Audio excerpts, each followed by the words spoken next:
Excellent. Another warm welcome. This is the second part of the early riser.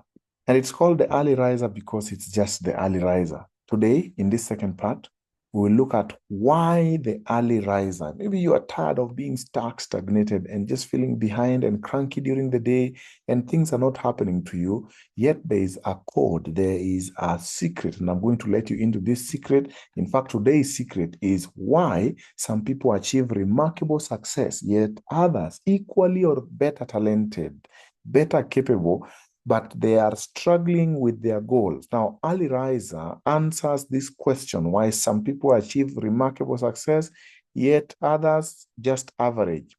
I will share the secret to this possibility and then how to implement it. In fact, when to implement it. You see, daily morning routines, particularly those first critical hours of the morning, answer the questions of discipline and the questions of success. Now, if I had a small shop downtown where I sell success, let's say I was selling success, I would put a sign or an advert of success this way. There are 100 rules of success. And then I write the 100 rules in 2 lines. Rule number 1, wake up 2 hours before sunrise. Well, I think I might want to order this rule again, or maybe I could say, wake up an hour before the day or before activity. And then rule number 2, all other 99 rules don't apply. Well, that's like a little joke to really tell you that the cornerstone of success is early rising and then establishing solid disciplines as your first morning habits. That these habits will keep you not only through the day, but will reiterate themselves the next day as it directs your step to better performance. And then let's take an opportunity today to just look at whether this could be a very good advert. You see, many people are struggling with being stressed up and productive, and they're staying behind. But today, we don't have to stay like that. We can start our day elevated, creative, and the morning hours affords you a time to make this commitment again. For example, let me tell you what I do. I wake up in the morning. I have my journal time. I showed you the journal. But in this journal, there are certain requirements that I should do in this journal. One of them is that I will set up my yearly objective. So before I come to the morning, I have an objective that is running for the year, which is broken for the quarter, then broken into the month. And then before I sit down to journal, I know that I'll have to bring into the journal an objective. So before in the future video, I'll tell you how to set up rather objectives more than just setting up goals, because you see, a goal is something you set up to achieve. But what if you don't achieve it?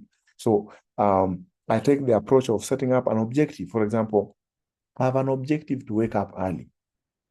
You see, that's something I can do. I have control of. I can wake up to wake up early. I mean, I can plan, put an alarm, wake up early. So why am I waking up early? Because that discipline is required to do something. I'm going to produce a morning video every day. That's also an objective I can do. So why am I producing that video? Because I want to meet a certain objective and I'm working towards a certain goal. So the goals are what you bring into your morning planning. But also, the morning time for me is a time of reflection of how I lived my day. When did I go to sleep? Is there something that I need to adjust? Well, how did I wake up yesterday? Did I have my morning reading? Did I do my exercise? Did I journal and all that? So you'll realize that I am required to account for the previous day, to reflect on the previous day. One of the areas of reflection of the previous day is exercise. So this is the right order for me, and you can use what applies for you. When I wake up, a little movement, first of all, there's a way it wakes up the brain and the body. And then when you sit down, the body is now primed. And we're going to do this literally in one of the sessions. So you just need to keep staying with the early riser. So when you settle in, you realize your mind has been activated. There's a flow of dopamine. And when you sit to write, then journaling. So those commitments are commitments to health. they keep you balanced. Commitment to positive attitude. It keeps you away from, foul mood. You don't get triggered. And then it keeps you to your goals. It makes you to see what are the four most important things in the day. And then how, things like finances, that's the time you can make commitments to improve in the morning. Mornings help us to plan in advance the models of excellence, and it's directed living. It helps us to plan how we will live. Morning wake up, or what today we call early riser, is a mark of discipline and a protest against self-indulgence, a protest against disorder. Short-time pleasure like sleeping through the dawn, skipping your morning routine of planning, of processing, of praying, of journaling, and of exercise. It might seem appealing, and you say, today is Monday, I don't need to start so seriously. But it often leads to disorder, to guilt, and regret. And we know that that weighs you down. So when you just give a head start, I don't know how many of you feel nice that you just joined the session. You just woke up. Can I hear?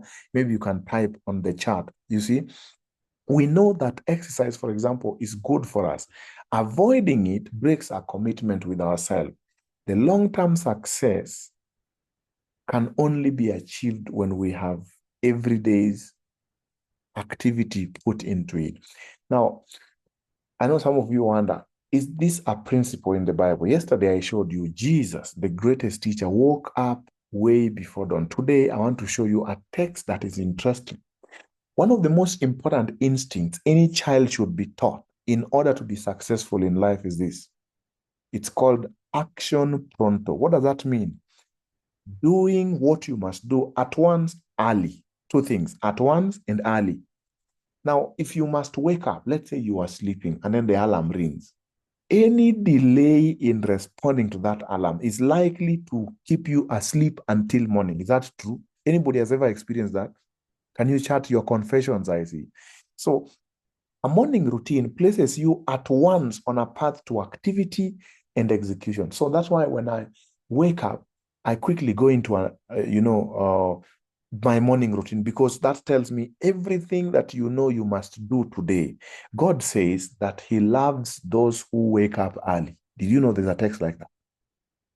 Yeah, there it is on your screen. Proverbs chapter 8, verse 17 says, I love those who love me, and those who seek me early shall find me. There is a lot that goes on in early seeking, in early response to God's opportunity when he wakes you up the next day. You see, my mother has modeled for us this discipline of early rising. She wakes up before the dawn all the days of her life. I have known her, even up to today. And any day we wake up and find mom is asleep, or the sun comes up before mom, we know she's not okay. Now she lives healthily and productively way past 70.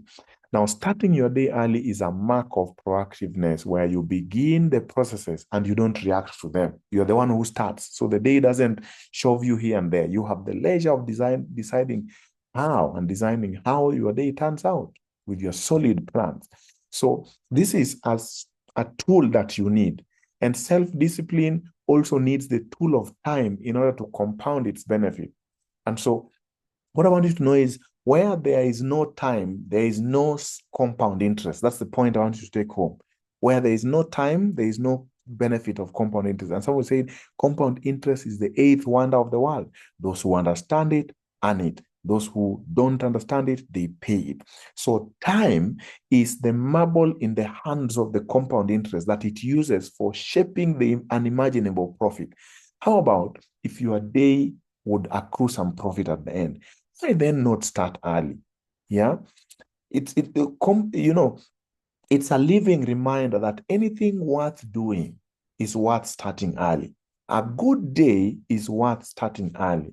As the Swahili saying goes, a good day is seen early in the morning. And I dare add, only those who are awake before dawn see it. Now, the example of Serena Williams and Venus Williams, they grew to become legends or in history of tennis. But what was the reason behind their success? They began their craft early. At the age of 4, we know Serena Williams enrolled at West Palm Beach in Florida so that they could attend the tennis academy of Rick Mackay. And we know that that shaped a big role in their turning out as titans and legends of tennis. I am here to tell you, the advantage any youth will have over an old person is the compound effect of time. The advantage early risers will have over lazy sleepers is the compound effect of time. Our biggest gap in life is that between knowing and doing. And early rising sorts out that distance. It kind of crumbles the day into a compact, tells you things you're going to do today, start early. Let's say you are lazily sleeping and then you wake up and you come out of bed. That's already one statement that your goals are worthy. The second thing, you do exercise. That's a big commitment. You're telling your brain, even the taxation of exercise we can face, there is nothing that can beat you through the day. So starting early gives you confidence, it gives you time, but by spending a moment in observant reflection, it helps you to notice consequences and patterns and repetitions in your day. And those repetitions, you can single them out and automate them and systemize them. And it helps you to prepare and anticipate for the opportunities of the day. So you can say, today I'm going to meet so and so. Let me write some questions I will ask him. How about that? Well, friends, I have a concern as I come to the close today. I look at the men of our day and how they rush through the day. The traffic, their crankiness, their irritation, they are late every day, and the weather annoys them. Everything is unfavorable for them. I wrote for them a poem. I hope you don't read this poem. It says, this is a tribute to those who start their days late. Stuck in traffic, a honking symphony. I saw a man's rush, cranky as can be. He slammed his car door, a grumpy display. Late for his day, his world went on a sway. Sunshine turned dim, bad chap turned to squawks, just because his sleep and his pillow are his favorite blocks. Wonderful sleep, in competition with the dead, as snooze the alarm is the daily effort on his bed. Well, friends, a good morning starts with a good night and a good sleep. In the next video, I will show you how to ensure that you always wake up. When does it begin? That is our lesson tomorrow. How do you set up an evening routine in a way that not only helps you to automatically wake up, but it solves the problems of sleeplessness, insomnia, hypersomnia, and sleep disturbance. Today, I want to encourage you. And you guys have already, this broadcast was done early morning. So you guys are part of the early morning. I want to encourage you to make this commitment, never to get late into any of your days. Sit up now as we end, plan for your day. Tomorrow I'll teach you how, but pray for your day. Use, approximations for activities that are repetitive and variable, like commute, you can say, okay, between this time and this time, I'm going to commute. It can be variable because it doesn't depend on you. You're going to take a little longer on the traffic and things like that. But there are things you specifically know. Have a plan for those things that you know. So today, even before you leave here, take a mark of this video, share it with someone. Number 2, set an alarm and then set up a compelling reason. If you have a problem of setting up a compelling reason for your day, because sometimes it's not the alarm that we need. It is a compelling reason that we need. And one of the sessions in the early riser, I will show you how to write a compelling reason that wakes you up. With that, I would like to invite you and continually encourage you to stay in this accountability group that keeps you consistent. And if you are already an early riser, type for me, what are your challenges in keeping you consistent in your morning routines? I would like to read your experience. Set up an alarm. Share this link with someone. Share this video with someone and let everyone around you become an early riser and become an example for many. For God, Jesus, he said, I love those who love me. and those who seek me early. Early is the best time to give to God. And so can we take some time and just give our affections to God in morning prayers, give our plans to God in planning. Tell him, I want to do this and this and this. And then he says, commit your ways to the Lord. When? Early. With that, I'd like to thank you for listening.